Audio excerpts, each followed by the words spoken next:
आज हम तो ऐसे म्यूचुअल फंड को कंपेयर करने वाले हैं जिन्होंने शानदार तरीके से एक कंसिस्टेंसी दिखाई है अपने रिटर्न्स के अंदर और उसी के साथ साथ जो ग्रोथ है वो एक्स्ट्रा ऑर्डिनरी दी है अपने इन्वेस्टर्स को। जो पहला म्यूचुअल फंड होने वाला है Nippon India small cap mutual fund, जो इस समय पे इंडिया के अंदर सबसे बड़ा एयूएम साइज वाला स्मॉल कैप म्यूचुअल फंड है। उसी के साथ साथ जो क्वांट आ रहा है उसके अंदर भी काफी तेजी से ग्रोथ आ रही, काफी ज्यादा पैसा इंसर्ट होना शुरू हो चुका है। इसलिए जो एयूएम साइज है वो हर साल से डबल होता हुआ आपको देखने को मिल रहा है। तो बिना टाइम वेस्ट करे डायरेक्टली चलते हैं वीडियो की साइज और देखने की कोशिश करते हैं डेटा के बेसिस पे कौन सा म्यूचुअल फंड आज के लिए अच्छा है, कौन सा फ्यूचर के लिए अच्छा है और एक्चुअली में इस समय पे जीत कौन रहा है। तो बिना टाइम वेस्ट करे शुरू करते हैं अपनी वीडियो।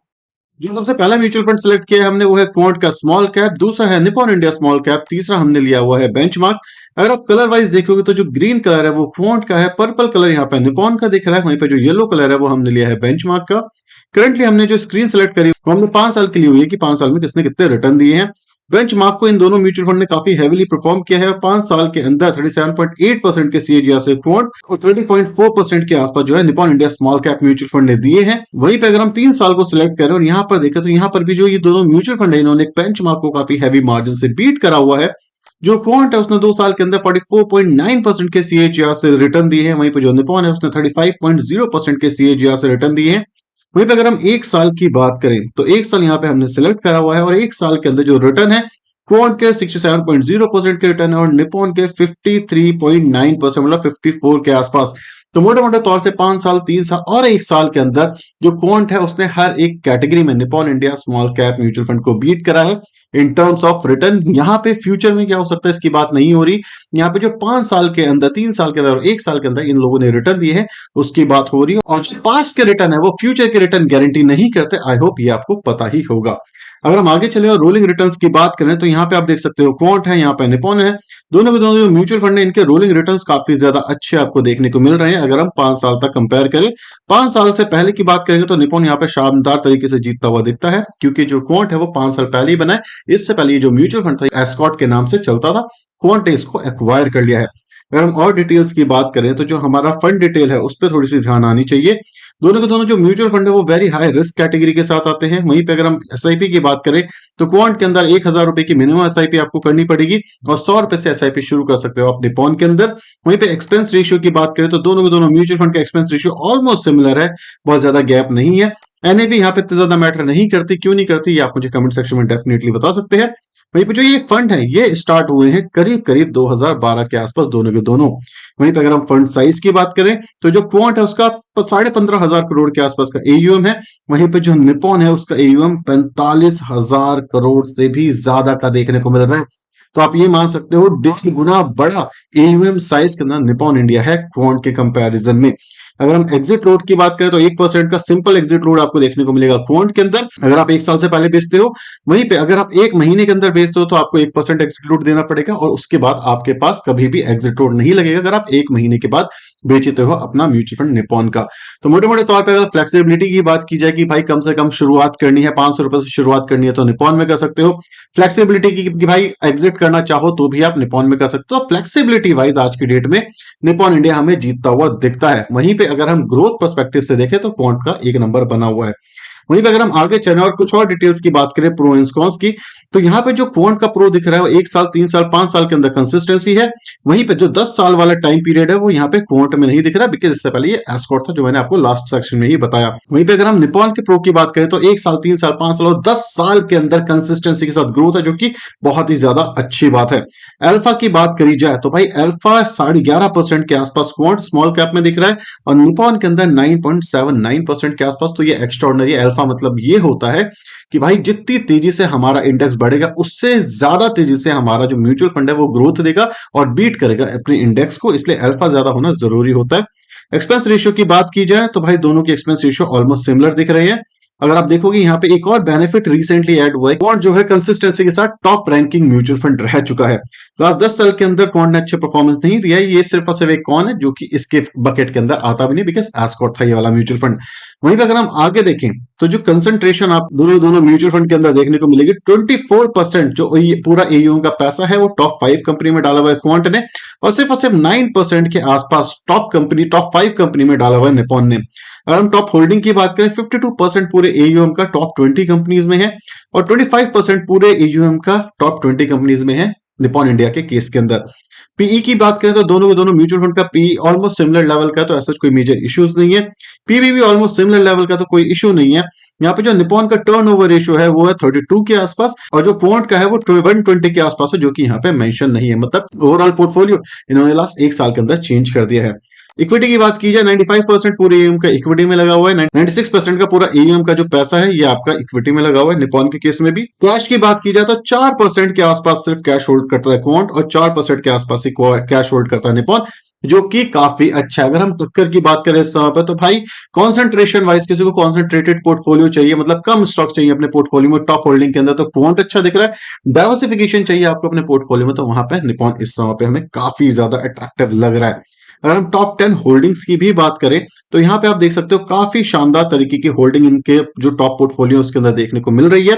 रिलायंस सबसे मेजर होल्डिंग है, उसके बाद आईआरबी इंफ्रास्ट्रक्चर काफी ज्यादा अच्छे होल्डिंग है, उसके बाद रिलायंस है, अदानी पावर है, हिंदुस्तान कॉपर है, अरविंद है, एचएफसीएल जैसी कंपनी इसकी टॉप होल्डिंग में दिख रही है क्वांट के। वहीं पे अगर आप निपॉन की होल्डिंग को उठा करके देखोगे, तो यहाँ पे tube investment, HDFC bank, Voltamp transformation, Apar industry, multi commodities and ऐसे ही काफी सारे स्टॉक्स इसके टॉप होल्डिंग के अंदर दिख रही है। अगर हम टॉप होल्डिंग को देख करके कुछ बात समझने की कोशिश करें, तो जो हाई रिस्क है वो समय के अंदर आ रहा है क्वांट की साइड, क्योंकि कॉन्सेंट्रेशन थोड़ा सा ज्यादा है और थोड़े से वॉलेटाइल स्टॉक्स इन्होंने अपने पोर्टफोलियो में समय पे रखे हुए हैं। जैसे जियो है, जियो के पास जो पैसा बना हुआ है वो सिर्फ और सिर्फ इस वजह से बना हुआ है बिकॉज ये 10% होल्डिंग है, वो आपको रिलायंस के साथ आ रही है। वहां पे पर्सनली कोई बिजनेस नहीं है। वहीं पे जो अदानी है, अदानी के ऊपर आपको पता है कितना बड़ा डेट का दिक्कत चल रही थी, रिसेंटली जो क्रैश आया था वो इसी वजह से आता है बिकॉज डेट वहां पे बहुत ज्यादा है। तो इस तरीके का पोर्टफोलियो आपको क्वांट पे दिख रहा है, जो कि थोड़ा सा एग्रेसिव, थोड़ा सा हाई रिस्क वाला है, लेकिन जो इनका फ्रेमवर्क है वो इस चीज को सपोर्ट करता है। इसी के साथ साथ जो निपॉन इंडिया है, ये वेल डाइवर्सिफाई पोर्टफोलियो आपको दिख रहा है, तो लो रिस्क कहीं ना कहीं आपको इनके पोर्टफोलियो में देखने को मिल ही रहा है। अगर हम रिस्क मैनेजमेंट की बात करें, तो स्टैंडर्ड डिवीजन पर्सपेक्टिव से आप देखोगे 19.77 क्वांट का दिख रहा है, 14 के आसपास आपको निपॉन का दिख रहा है, जो कि काफी ज्यादा शानदार है। शार्प रेशियो की बात की जाए 1.78 एंड 1.94, ये आपको निपॉन का दिख रहा है, तो रिस्क एडजस्टेड रिटर्न निपॉन के समय तक थोड़े से अच्छे दिख रहे हैं। वॉलेटिलिटी की बात की जाए तो जो क्वांट है उसका 1.05, इसका मतलब है थोड़ा सा ज्यादा वॉलेटाइल होने वाला है क्वांट, और वहीं पे जो निपॉन है उसका 0.8 है, तो वॉलेटिलिटी थोड़ी सी कम आएगी हमारे पास निपॉन के अंदर। अगर हम शॉर्ट टर्म रेशियो की बात करें 2.68, और यहीं पे जो निपॉन है उसका 2.99। अगर किसी का भी 2 से ऊपर है तो वो अच्छी कैटेगरी में आ जाता है, लेकिन आप जितना 3 के पास हो उतना अच्छा आपका रिस्क एडजस्टेड रिटर्न और रियल रिटर्न जिसको हम कहते हैं वो आपके निकल के दिखते हैं। अल्फा की बात की जाए तो अल्फा के अंदर यहाँ पे क्वांट काफी अच्छे तरीके से जीत पाता है, क्योंकि बेंचमार्क को हमेशा अपने बीट करता है क्वांट स्मॉल कैप।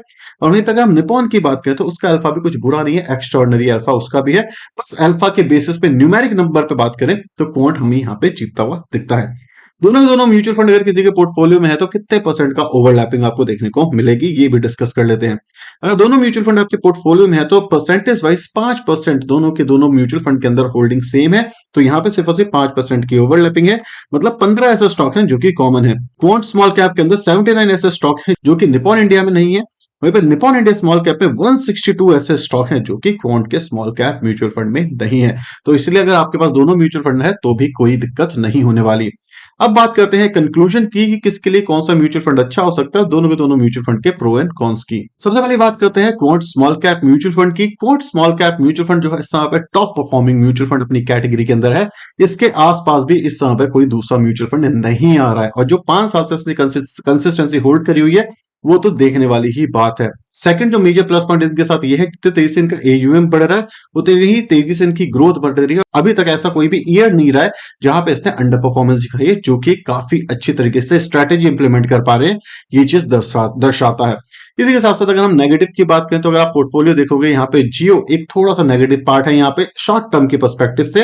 वहीं पे अगर हम अदानी की बात करें तो वहां पे डेट इश्यूज की कंपनी में देखने को मिलता है, तो ये आपने पहले भी देखा है कि अगर अदानी की कंपनीज गिरती हैं तो कितनी ज्यादा गिरती है। ये एक रिस्क है, लेकिन इनका जो फ्रेमवर्क है वो इससे कहीं ना कहीं मिटिगेट कर रहा है, बट कब तक कर पाएगा नो वन नोज, राइट।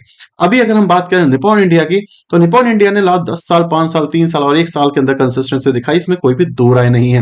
वहीं पे अगर आप पोर्टफोलियो की बात करोगे तो करीब करीब 250 स्टॉक के आसपास इनके पोर्टफोलियो के अंदर आते जा रहे हैं, जो कि आप मान सकते हो एक तरीके का इंडेक्स ही आपको बनता हुआ दिखेगा।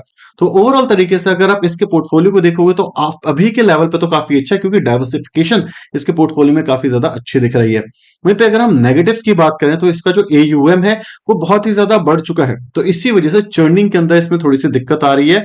इसी के साथ साथ अगर निप्पॉन इंडिया को यहां से भी कंसिस्टेंट रिटर्न चाहिए तो इनको कुछ ऐसे स्टॉक्स पिक करने पड़ेंगे जो कंसिस्टेंसी के साथ आगे की तरह ग्रो करते रहे।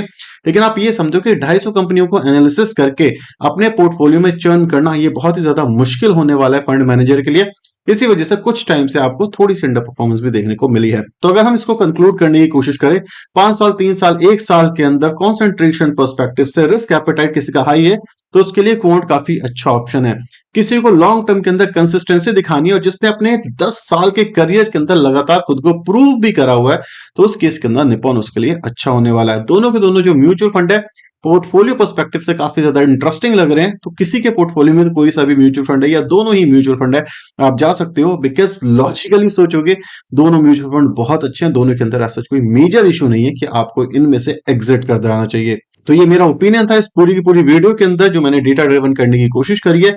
बाइंग और सेलिंग यहाँ पे कोई भी रिकमेंडेशन नहीं है। वीडियो पसंद आई तो वीडियो को लाइक और चैनल को सब्सक्राइब करना बिल्कुल भी मत भूलना। आई नो आपने नहीं करा तो subscribe the channel. Thank you so much for watching this video. Tata bye bye, signing off.